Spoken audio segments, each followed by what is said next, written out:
February 15, 1942, the day the sun set on the British Empire, Singapore, the Gibraltar of the East. It was supposed to be impregnable, a fortress built to withstand any assault. The big guns pointed out to sea, waiting for the Japanese Navy. But the Japanese didn't come by sea, they came by bicycle. They rode down the Malay Peninsula, through the jungles that the British commanders thought were impassable. General Yamashita, the Tiger of Malaya, bluffed his way onto the island, and the British surrendered. 80,000 Allied troops laid down their rifles, British, Australian, Indian, Malay.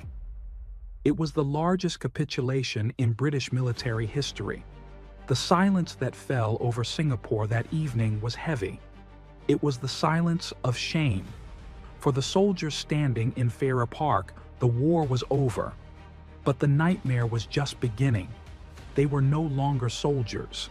They were POWs, prisoners of war, a label that strips a man of his agency. They were told to march. Where are we going? Changi. Changi was a former British barracks on the eastern tip of the island. It was about to become the most notorious zip code in Southeast Asia. The march to Changi was calculated humiliation. The Japanese guards forced the 50,000 prisoners to walk 15 miles through the city. They walked past the civilians they were supposed to protect, Chinese shopkeepers, Malay families. The locals watched in silence. The white man's myth, the idea of European invincibility, was shattered on the asphalt of Changi Road. Among the marchers was a young Australian lieutenant, Corporal Slim, fictional composite based on real accounts. He was 22, a ranch hand from Queensland. He walked with his head down, but his eyes moving. He saw the Japanese guards, small, wiry, brutal. He saw the bayonets. He saw a man drop out of line from heat stroke. A guard kicked him until he moved. Slim realized then, the rules have changed. The Geneva Convention is just paper here. He looked at the jungle lining the road, green, dense, infinite. Most men looked at the jungle and saw a wall. Slim looked at it and saw a door, but not yet. They arrived at Changi. It wasn't a death camp yet, not like the railway camps in Thailand that would come later. Changi was a waiting room, a vast complex of concrete barracks surrounded by barbed wire and the sea.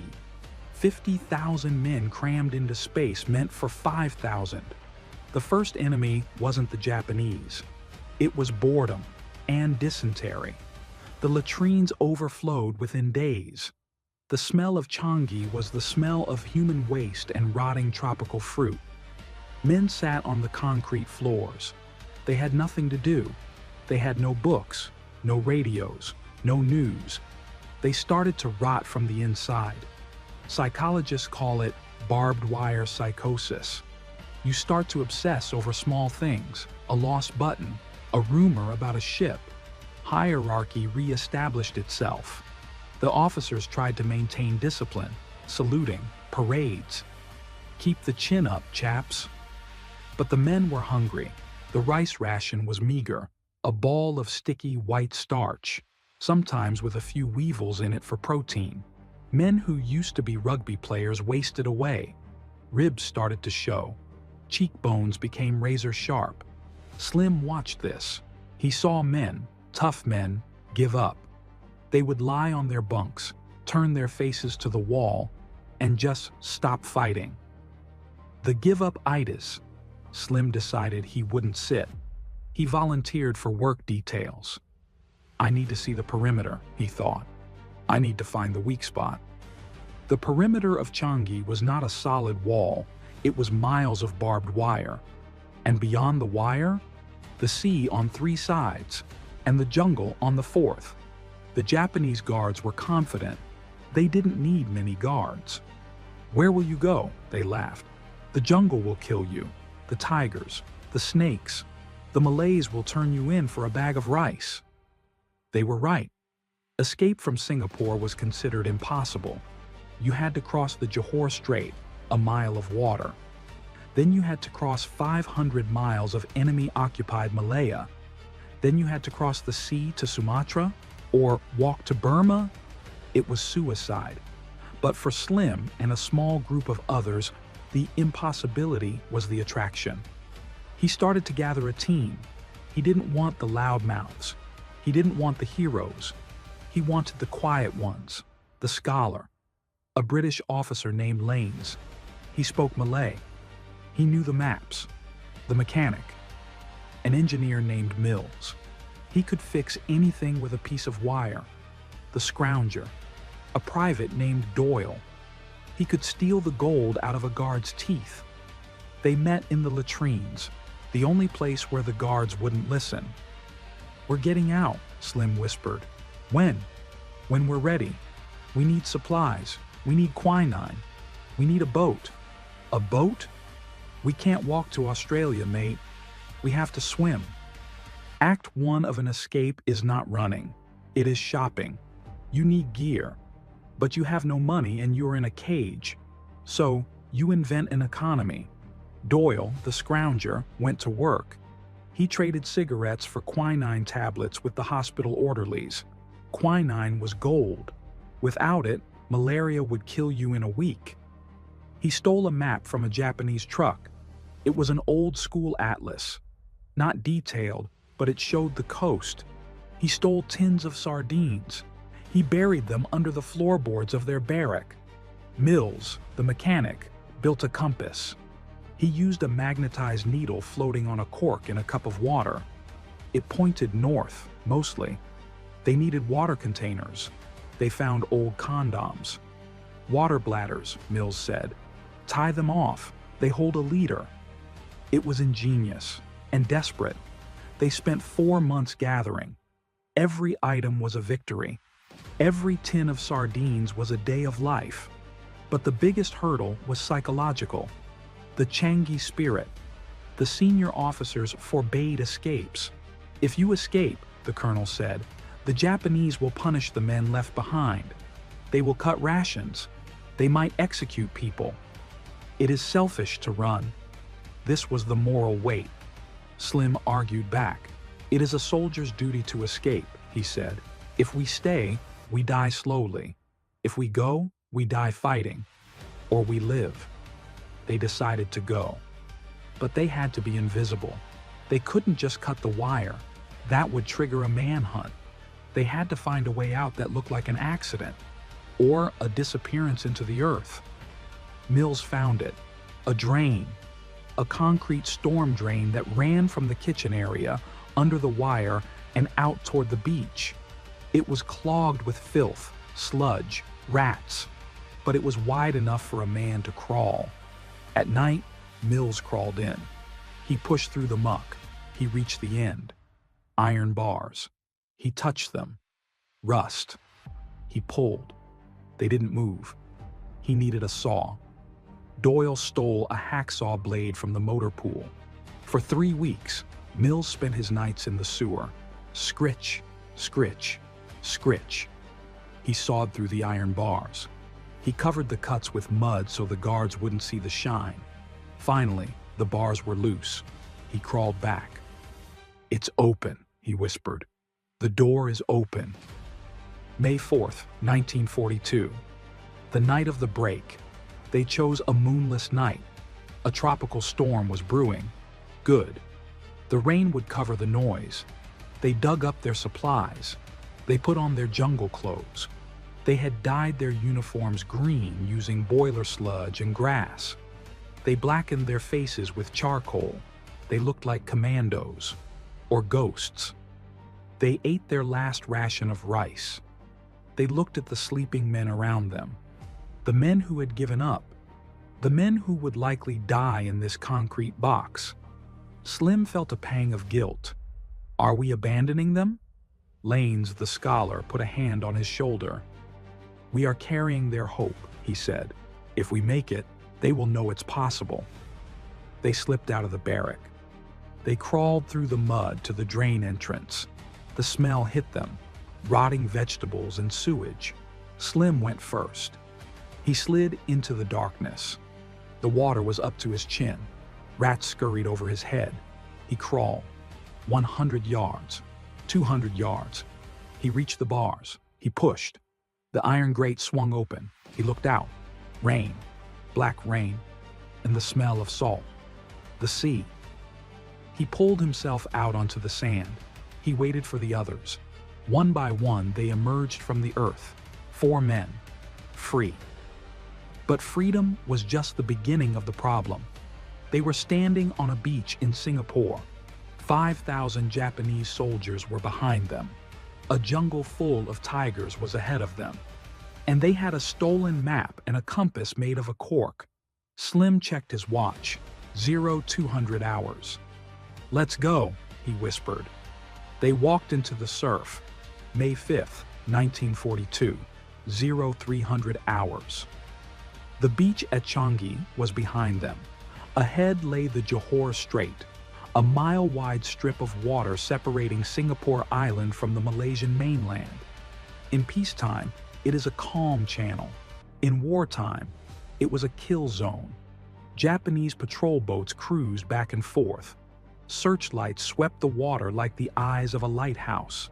Slim, Lanes, Mills, and Doyle stood in the waist-deep surf. They had their gear wrapped in oilcloth bundles tied to their backs.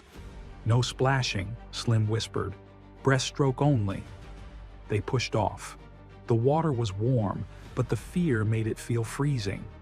They swam in a diamond formation. Every time a searchlight swept near, they froze. They treaded water, keeping only their noses above the surface. The light would pass. The beam was so bright you could see the dust motes dancing in the air above the water. If it hit you, you were dead. Machine guns from the shore would cut you in half. Halfway across, Mills started to struggle. The engineer wasn't a strong swimmer. His pack was dragging him down. He started to thrash. Splash, splash. "Quiet!" Doyle hissed.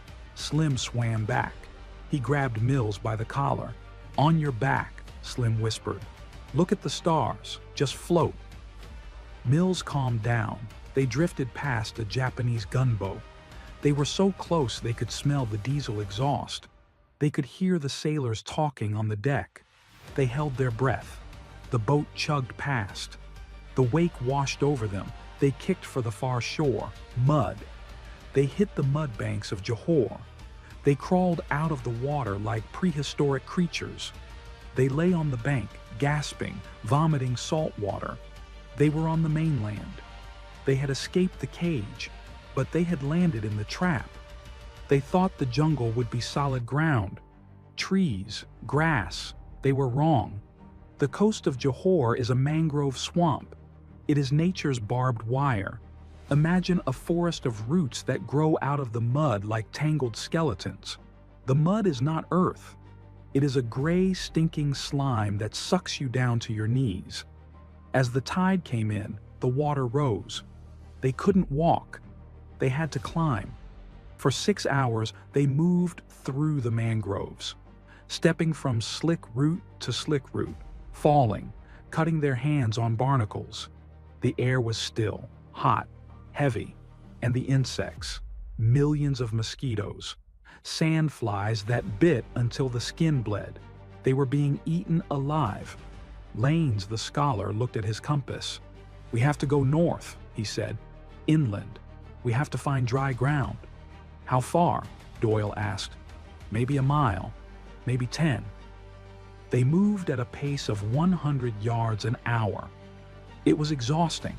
Slim looked at his hands. They were white and wrinkled from the water. He looked at the others. The euphoria of escape was gone, replaced by the misery of reality. "Keep moving," Slim said. "If we stop, the mud keeps us." Dawn broke. They finally stumbled out of the mangroves and onto solid earth. Real jungle. Dipterocarp trees rising 150 feet into the air. A canopy so thick it blocked the sun. It was dark on the forest floor. Green twilight. They checked their gear. The quinine was dry. The map was dry.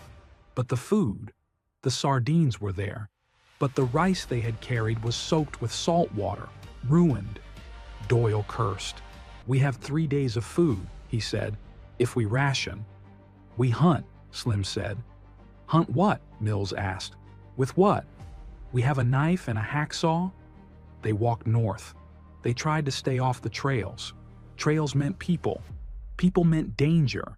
They hacked their way through the undergrowth. By noon, they discovered the leeches. They felt a wetness in their boots. They stopped. They pulled up their pant legs.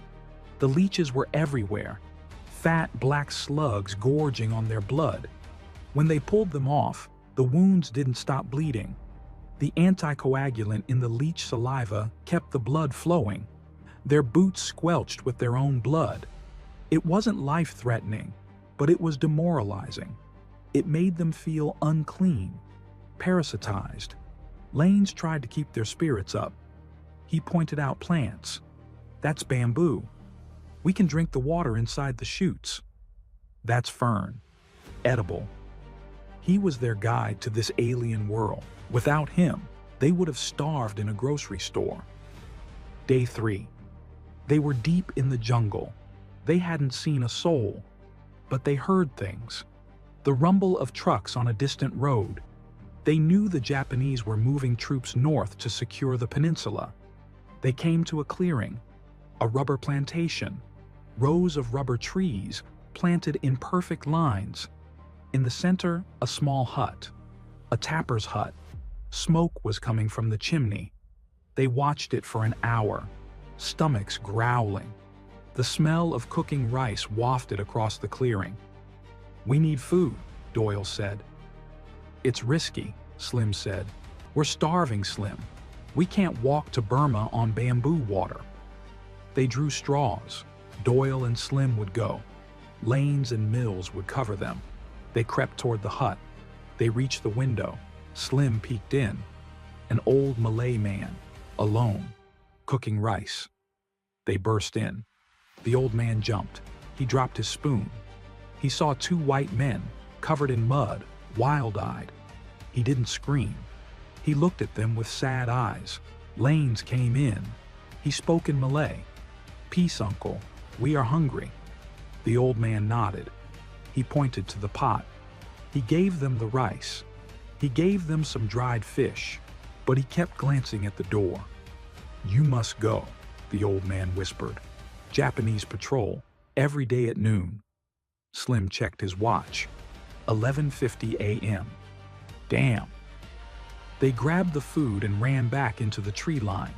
Just as they hit the cover of the jungle, they heard it. An engine, a truck. It drove up the dirt track to the hut. Japanese soldiers jumped out, 4 of them. They were laughing. One of them kicked the door of the hut open. The escapees watched from the bushes 50 yards away. They saw the soldiers talking to the old man. They saw the old man shaking his head. Then one of the soldiers saw something, muddy footprints on the floor of the hut. The soldier shouted. He pointed at the floor. Then he pointed at the jungle. The atmosphere changed instantly. The laughter stopped. Rifles were raised. The soldiers fanned out. They were coming toward the tree line. Run? Mills whispered. No, Slim said. They'll see the movement. Stay still. They pressed themselves into the dirt. They covered themselves with leaves. They stopped breathing. A soldier walked toward their position. He was young. His uniform was crisp. He walked closer. 20 yards. 10 yards. Slim could see the sweat on the soldier's upper lip. The soldier stopped. He looked right at the bush where Slim was hiding. He didn't see a man. He saw a shadow. He took a step closer to investigate. He was 5 feet away. Slim gripped his knife. It was a crude shiv made from a sharpened file. He knew what had to happen. If the soldier shouted, they were all dead. The soldier reached out with his bayonet to part the bushes. Slim exploded upwards. It wasn't a fight. It was an ambush. Slim grabbed the soldier's rifle barrel with his left hand and pulled him forward. With his right hand, he drove the shiv into the soldier's neck. Soft tissue, arteries. The soldier tried to scream, but only a gurgle came out. Slim clamped his hand over the man's mouth. They fell to the ground together. Slim on top, the soldier thrashing underneath. Slim looked into the man's eyes. They were wide with shock, brown eyes. Just a kid. Slim held him down. He felt the life go out of him. The thrashing turned to twitching, then stillness. It took 10 seconds. It felt like 10 years. "Clear," Doyle hissed. The other 3 soldiers were still at the hut, looking the other way. They hadn't heard the scuffle over the sound of the truck's idling engine. Slim rolled off the body. He was covered in blood, bright arterial blood. He looked at his hands. He shook. Lanes grabbed him. "Slim, we have to go, now." They crawled backward, deeper into the jungle. Then they ran. They ran until their lungs burned. They didn't stop for an hour. Finally, they collapsed by a stream. Slim went to the water. He scrubbed his hands. The blood washed away, swirling pink in the clear water. But the feeling remained. He looked at the others. They looked at him differently now. He wasn't just their leader. He was their killer. "He was just a kid," Slim whispered. Doyle looked at him hard. He was the enemy, mate. It was him or us. Don't think about it. Just wash it off. But Slim knew he couldn't wash it off. He had crossed another line. First the fence, then the strait, now this. He had left civilization behind. He was part of the jungle now, a predator.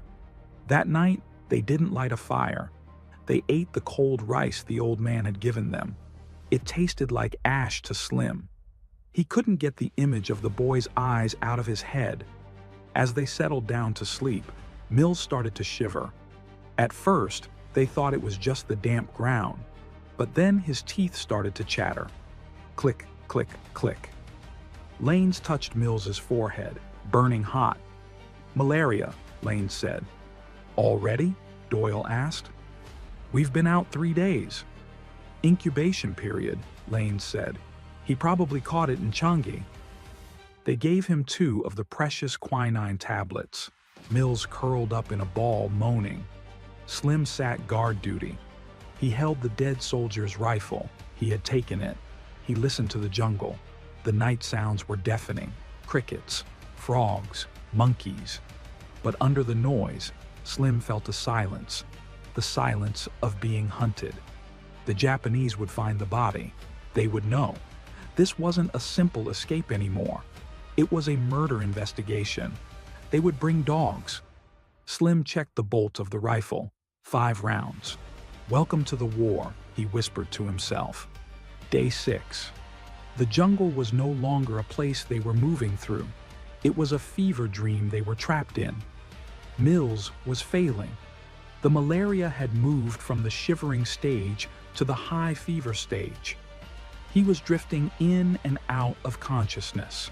He mumbled about his mother, about a girl in Sydney, about the cold beer he'd never drink again. Slim and Doyle had to carry him. They made a stretcher out of their tunics and 2 bamboo poles. It was backbreaking. Moving a grown man through the dense vines of the Malaysian interior is a geometric impossibility that they were forced to solve every 10 feet.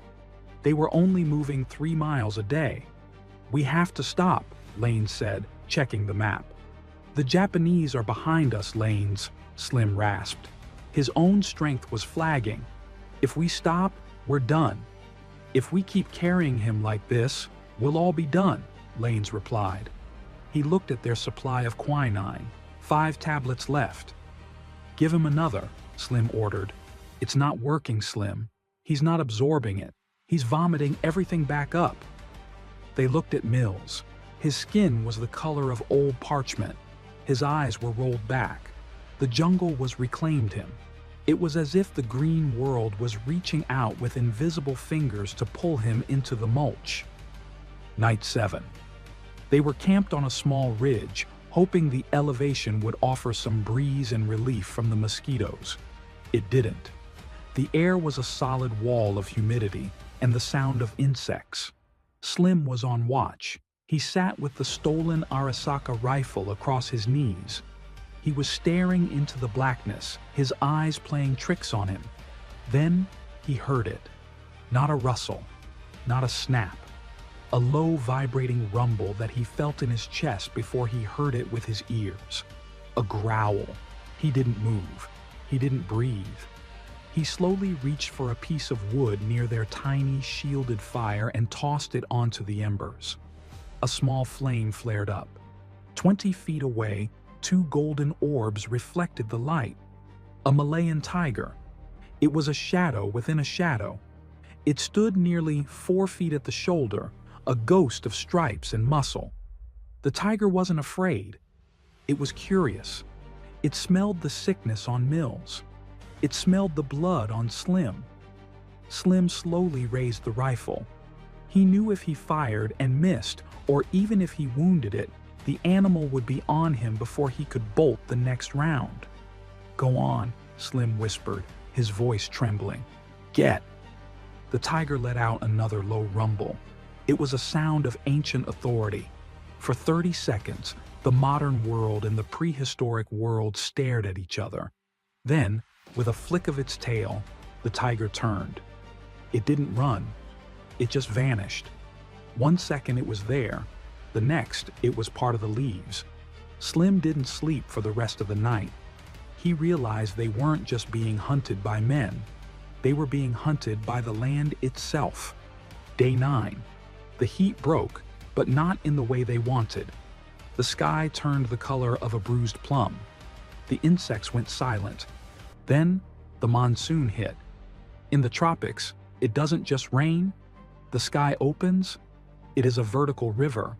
Within 10 minutes, the forest floor was a torrent of mud. Their camp was washed away. Their clothes were soaked through to the skin. The cold was the worst part. People think of the jungle as hot, but when you are wet for 48 hours and the wind blows, hypothermia sets in. Mills was shivering again. But this time it wasn't the malaria.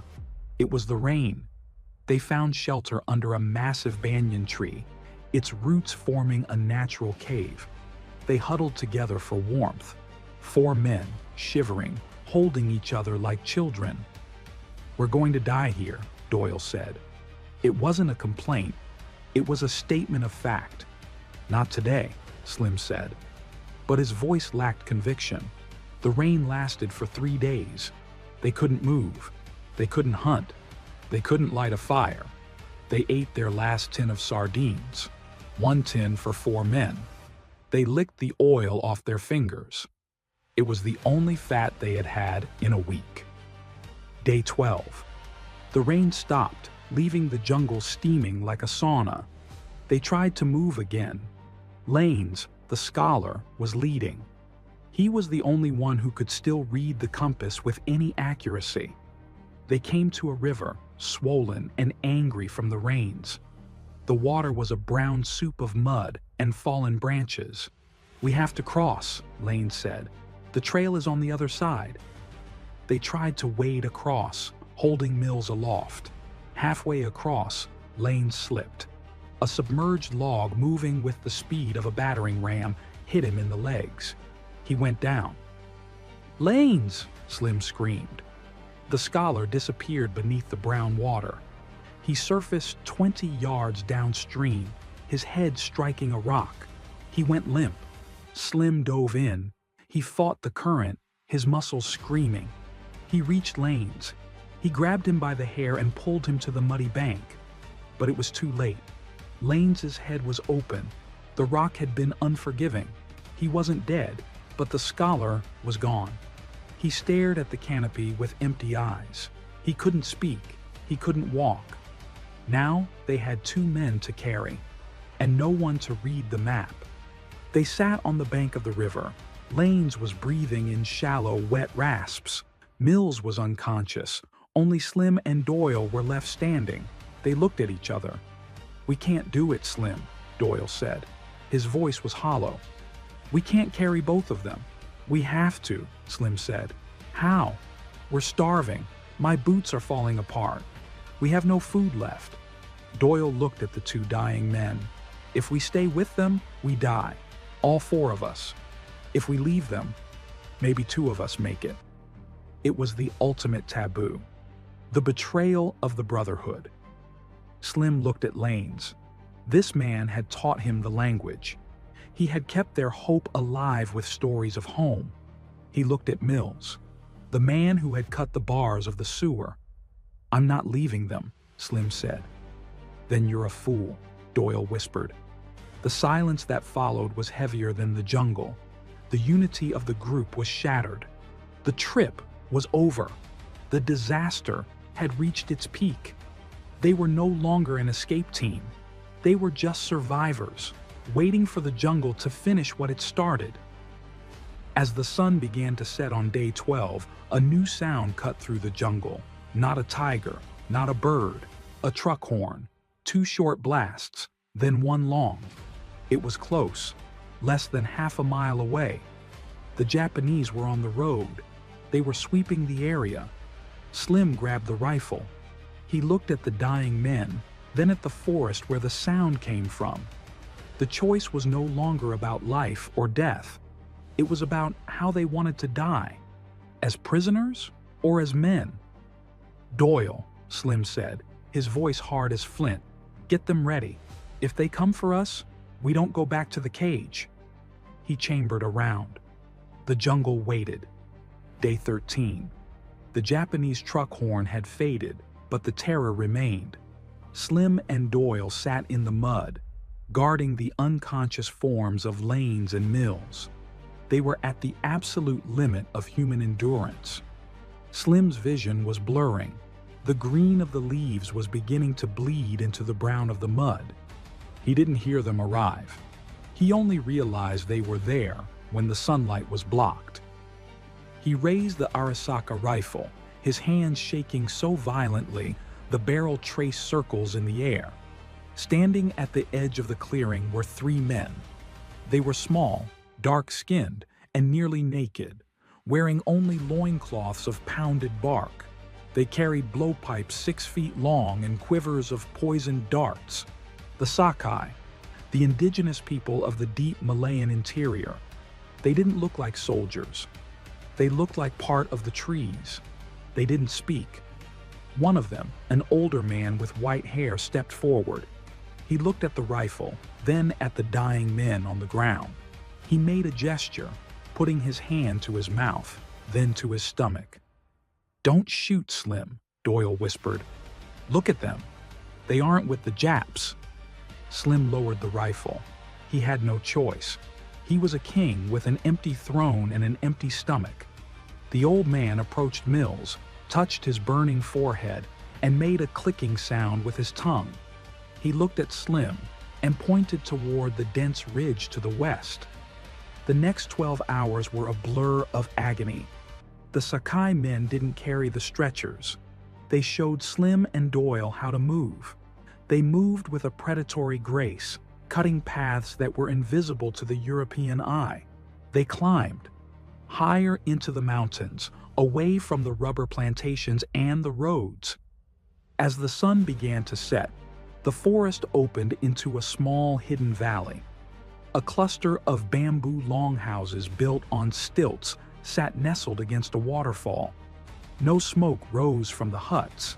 They knew that smoke brought planes. The women of the village emerged. They didn't scream at the sight of the white ghosts. They moved with a quiet, practiced efficiency.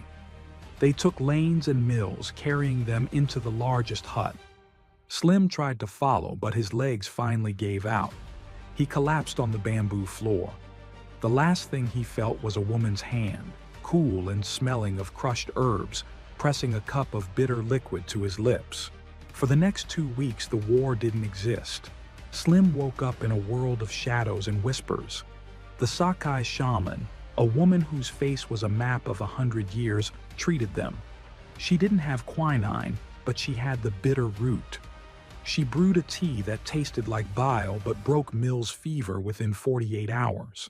For Lanes, the recovery was harder. The head wound was deep. She packed it with a paste of spider webs and forest mold. a primitive but effective antibiotic. Slim watched her work. He realized that the British Army, with all its tanks and guns, was helpless here. Yet these people lived in harmony with the very things that were killing him. He spent his days sitting on the edge of the longhouse, watching the children play. He felt a profound sense of shame. He was a professional soldier, a protector of the empire, and yet he was being kept alive by people the empire had largely ignored.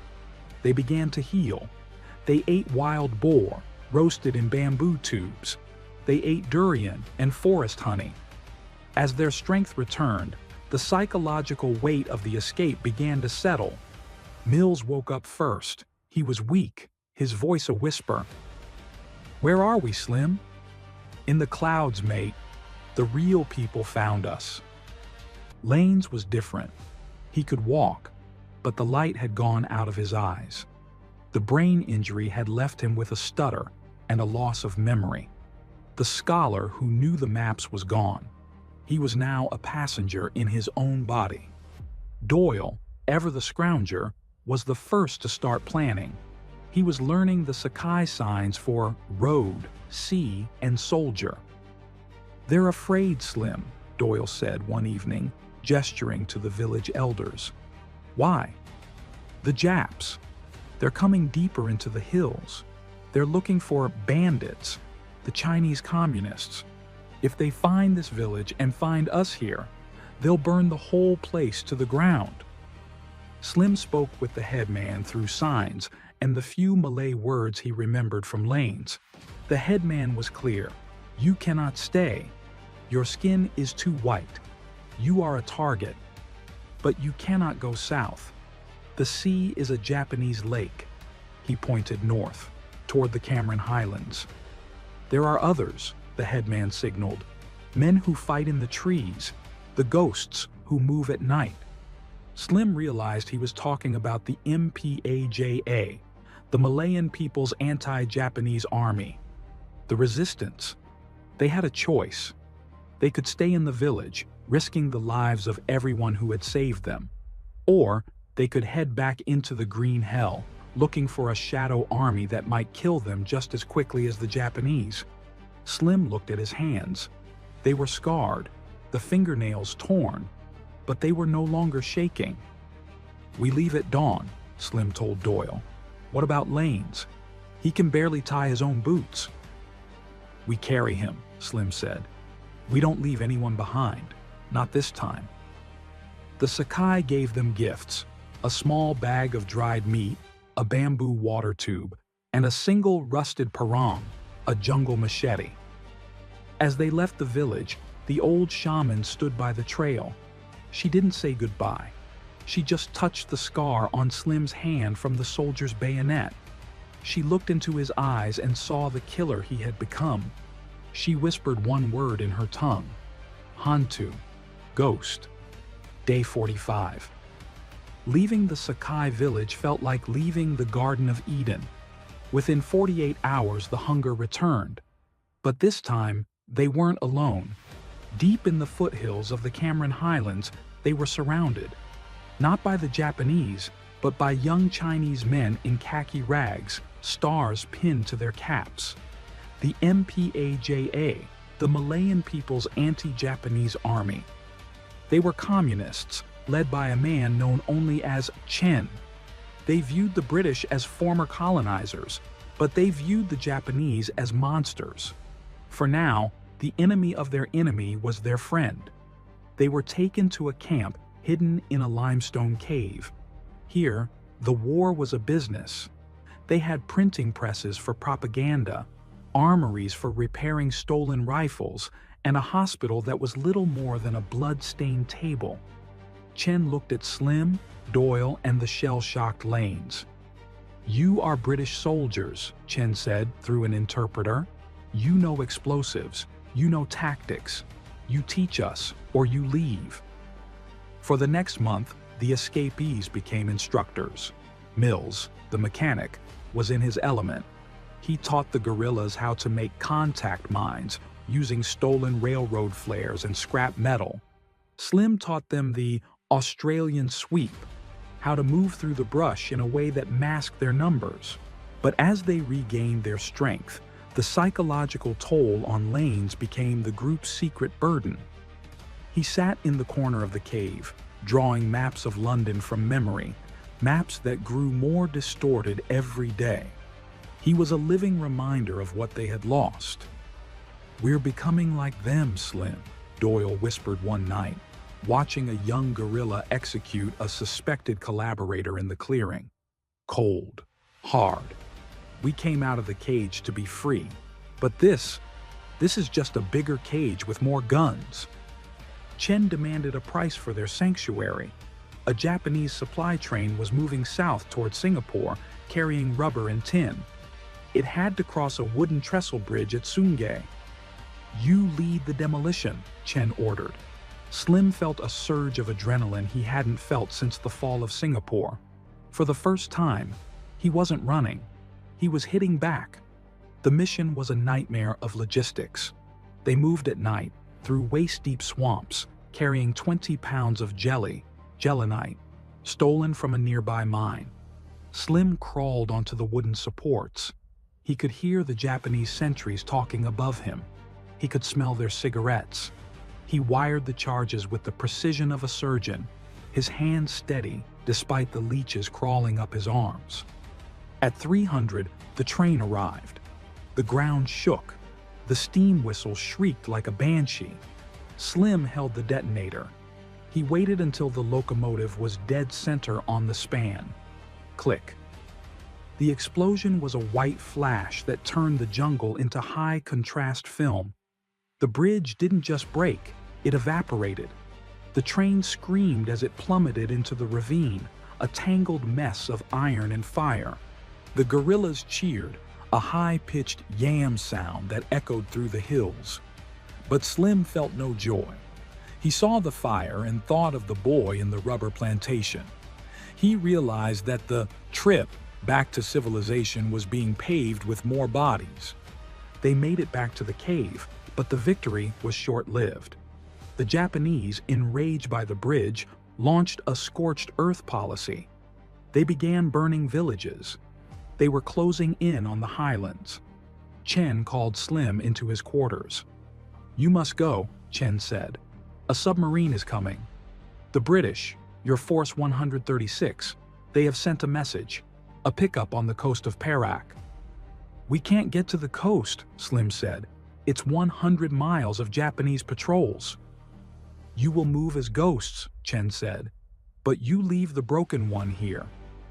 He pointed to Lanes. The scholar was now a liability. He couldn't run. He couldn't fight. "If you take him, you all die," Chen said flatly. "Leave him with us. We will hide him." Slim looked at Doyle and Mills. He looked at Lanes, who was currently tracing the path of the Thames in the dirt with a stick. The moral bridge was before them. To save the three, they had to abandon the soul of the group. "We don't leave him," Slim said, his voice a low growl. "Then you will die," Chen replied. Slim checked the bolt on his rifle. "Then we die." Day 62. The group moved out of the highlands under a sky that felt like a falling hammer. They had defied Chen. They had taken Lanes. They were no longer soldiers. They were pack animals. Slim and Doyle carried Lanes on a fresh bamboo litter, while Mills, still hollowed out by malaria, carried all their remaining ammunition and water. They moved only at night, sticking to the edges, the transition zones between the deep primary jungle and the edges of the rubber estates. The Japanese were everywhere. The bridge explosion had kicked a hornet's nest. Patrols with bloodhounds were crisscrossing the Barrack River basin. "Every step is a mile," Doyle whispered. His voice cracked from lack of salt. "Don't look at the mile," Slim replied. "Look at the next tree. Just the next tree." They were hallucinating. Slim saw the streets of Queensland in the shadows of the banyans. He smelled steak and eggs when there was only the scent of rotting vegetation, but he kept his hands on the bamboo poles. He would not let go. Day 68. They reached the coastal plains, just 5 miles from the pickup point at Emerald Bay. But the jungle here was thinner, punctuated by open marshes. A Japanese patrol spotted them. It started with a shout, followed by the terrifying crack thud of an Arisaka rifle. "Down!" Slim roared. They were pinned in a shallow ditch. The Japanese were flanking them, moving through the high long grass. There were at least a dozen of them. Mills looked at the group. He looked at Lanes, who was shivering on the litter. He looked at Slim's exhausted, hollow eyes. "You can't carry him and fight," Mills said. It was the calmest he had sounded in months. "We'll manage, Mills. Shut up and keep your head down," Slim snapped. "No," Mills said. He reached over and took the bag of improvised explosives they had kept from the bridge mission. He grabbed the stolen rifle. "I'm the one with the fever, Slim. I'm the weight. You take Lanes and run for the surf. If you don't go now, nobody goes." Slim started to protest, but Mills grabbed his arm. His grip was surprisingly strong. "I cut the bars, remember? I opened the door. Now I'm closing it behind you." Mills stood up and began firing, screaming at the top of his lungs to draw the fire. He ran in the opposite direction, toward a cluster of trees. Pop, pop, pop. The Japanese followed the noise. They followed the mechanic. Slim didn't look back. He grabbed the litter. He and Doyle sprinted through the marsh, the mud sucking at their boots. Behind them, a massive explosion rocked the trees. Mills had used the jelly. The forest went silent. Midnight. Emerald Bay. The ocean was a sheet of black glass. Slim and Doyle stood in the surf, holding Lanes between them. They were at the end of the world. Slim pulled a small shielded flashlight from his pack, a gift from Chen. Flash, flash, flash, flash. Nothing. Only the sound of the waves. "They aren't coming," Doyle whispered. He slumped into the water, the salt stinging his leeches. "Wait," Slim said. 100 yards out, the water began to churn. A long black shape broke the surface. No lights, no sound. Just a massive metallic rib rising from the deep. The HMS Tally-Ho, a T-class submarine. A canvas dinghy was launched. The oars hit the water with a rhythmic thwack slap. When the British sailors reached the beach, they jumped out, rifles ready. They saw 3 creatures standing in the surf. "Who goes there?" a sailor whispered. "Australian Imperial Force," Slim croaked. "Escaped from Changi. 68 days out." The sailors frozen. They looked at the skeletal men, the blackened skin, the rags. "God in heaven," one said. "You're real." The transition was too fast. 1 hour, they were in the mud of Malaya. The next, they were in the belly of the sub. The air was recycled and smelled of diesel and sweat, but to Slim, it was the smell of a palace. They were taken to the wardroom. The cook brought them soup. Slim couldn't eat it. His stomach, shrunken by months of rice and bark, rejected the richness. He sat on a bunk, touching the white cotton sheets. Lanes was taken to the infirmary. He would survive, but the man who knew the Malay maps would never truly return. He would spend the rest of his life in a quiet ward in England, staring at the rain. Doyle sat in the corner, clutching a piece of real bread as if someone was going to steal it. Slim walked to the small mirror in the washroom. He didn't see the lieutenant who had marched out of Singapore. He saw a stranger, the Hantu the shaman had seen. He realized that you don't really escape from Changi. You just move the fence. The fence was now inside him. Sydney, Australia. The war was over. The world was moving on. Slim, now a civilian, stood in a park. He was wearing a suit that felt too tight. He was heavier now, the hollows in his cheeks filled in. He had received the Military Cross. The citation talked about conspicuous gallantry and the spirit of the Allied soldier. He looked at the medal in its velvet box. He thought of Mills, whose body was somewhere in the mud of Perak. He thought of the Japanese boy in the rubber plantation. He thought of the old shaman who had touched his scar. He realized that the trip back from Changi was a journey he would be taking for the rest of his life. Every time he heard a truck horn, he would flinch. Every time he saw a green leaf, he would look for the eyes of a tiger. He walked to the edge of the harbor and looked at the water. The Gibraltar of the East had fallen, and he had risen. But he knew the truth that the history books wouldn't write. Survival isn't a victory, it's a debt. And the interest is paid in memory. Most men live their lives between fences, the fence of the law, the fence of the job, the fence of the home. But Slim and his brothers found out what happens when the fences are torn down. They found out that the jungle is not just a place in Malaya, it is a place in the human heart. We tell these stories to honor the ones who made it back. But we tell them also for the ones who stayed, for the ones who closed the door so others could run. The long road from Changi is over. The wire is rusted. The barracks are empty. But the green hell still waits for anyone who thinks they are truly free. Because the ultimate escape is not from the cage. It is from the man you had to become to survive it.